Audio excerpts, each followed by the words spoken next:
চাই যে তোমার শুধু করুণা, কবরে আযাব কত কঠিন, সইতে আমি পারিব না। মৃত্যু যন্ত্রণা কত কঠিন, সইতে আমি পারিব না। মসজিদের ওই পালকিখানা আসবে সবার দ্বারে সবার জানা।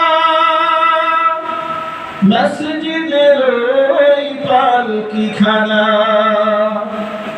আসবে সবার দ্বারে সবার জানা। বড়ই পাতার গরম পানি গোসল দেবে তোমায় সব জানা। গোসল শেষে সাদা কাফনে চির বিদায় দিবে মনা। গোসল শেষে সাদা কাফনে উচিত কি ছিল? খুনি।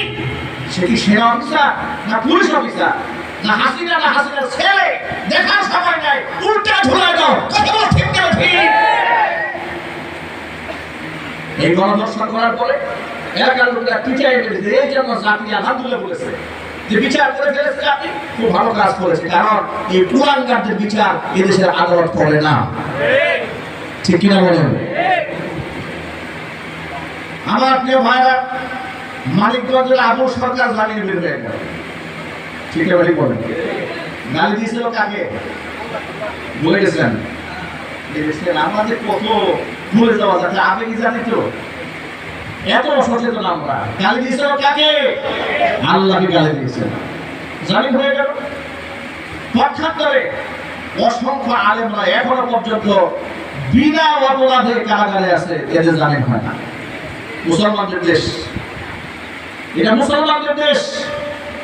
বিনা অপরাধে অসংখ্য আলেমরা এখনো জেলখানাতে আছে, এদের জামিন হয় না, এদের বের হয় না। কিন্তু এদের জামিন হয়ে যাচ্ছে।